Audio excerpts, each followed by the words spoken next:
আসসালামু আলাইকুম বন্ধুরা, আপনাদের সবাইকে রুকসানা রান্নাঘরে স্বাগতম। আজ আবারও একটি নতুন রেসিপি নিয়ে চলে এসেছি, সেটি হলো সর্ষে চিংড়ি। দিয়ে দিলাম সর্ষে চিংড়ি মাছগুলোই। এরপরে দিয়ে দিলাম শুকনো লঙ্কার গুঁড়ো। আমি আরেকটু দিয়ে দিলাম জিরের গুঁড়ো, ধনের গুঁড়ো,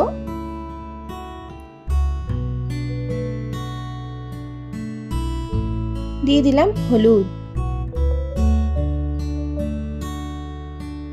এরপরে দিয়ে দিলাম লবণ। সুন্দর করে মাখিয়ে রেখে দেবো এটা আমি।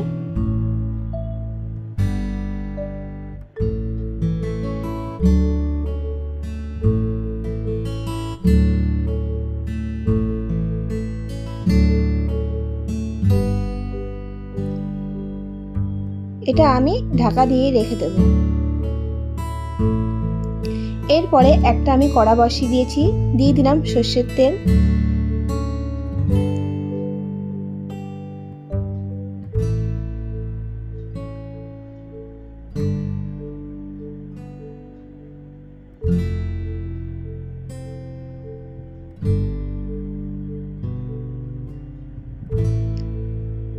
দিয়ে দিলাম পেঁয়াজ বাটা এবং 4টি কাঁচা লঙ্কা কুচি। ভালোভাবে নেড়ে চেড়ে নেব।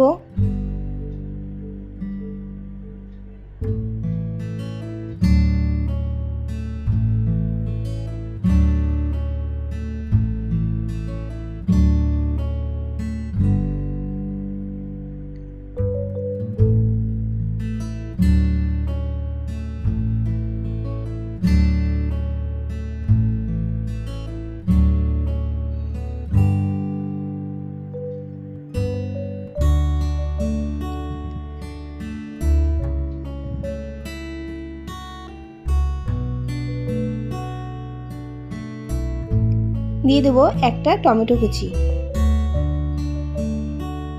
আমি আবারও ভালোভাবে মশলাটা নেড়ে নেব।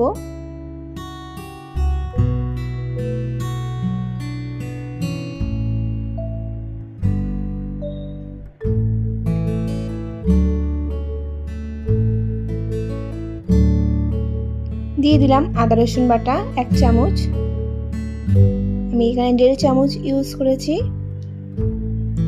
আমি আবারও মশলাটাকে সুন্দর করে কষে নিচ্ছি।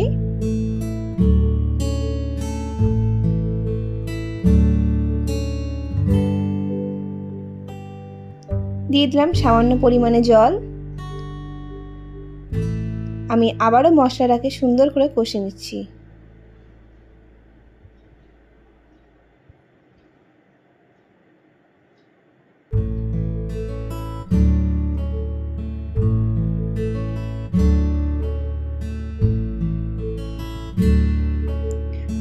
আমি আবারও অল্প করে একটু জল দিয়ে দিলাম।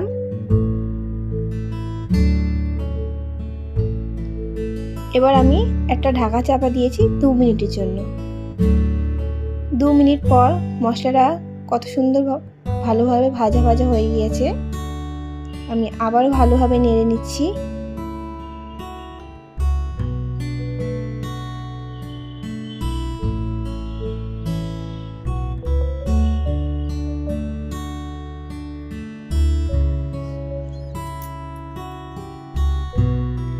আগে থেকে চিংড়ি মাছগুলো মাখানো সেটা আমি দিয়ে দিলাম কড়াই। আমি আবারও ভালোভাবে চিংড়ি মাছটাকে নেড়ে নিলাম।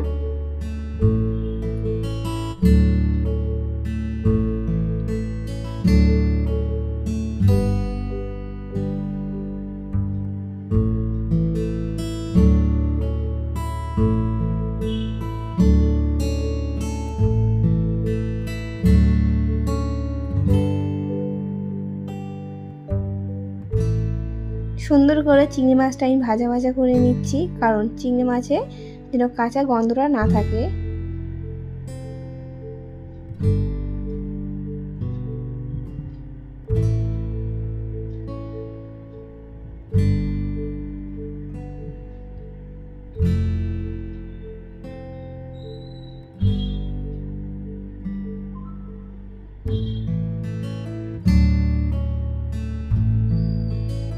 আমি আবারও ভালোভাবে কষে নিলাম।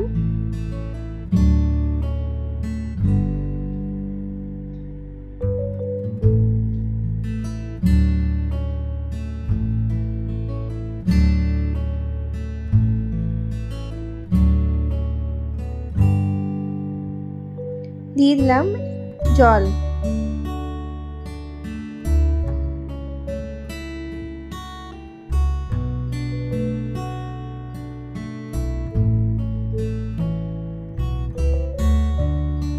এরপরে আমি একটা ঢাকা চাপা দিয়ে দেবো। এবার আমি 5 মিনিট মতন ঢাকাটা চাপা রেখে দিয়েছি। ঢাকাটা খুলে দিলাম।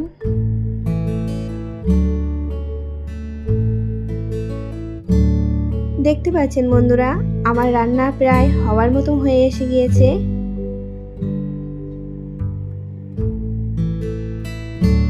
আমি আবারও সুন্দর করে 2 থেকে 3 বার নাড়াচাড়া করে নেব। আমি গ্যাসটা এবার বন্ধ করে দিলাম। আমার রান্না হয়ে গিয়েছে। আমার ভিডিওটি কেমন হয়েছে কমেন্ট করে জানাবেন। আমার চ্যানেলটিকে সাবস্ক্রাইব করে দেবেন এবং লাইক অ্যান্ড শেয়ার করে আমার পাশে থাকবেন বন্ধুরা। টাটা।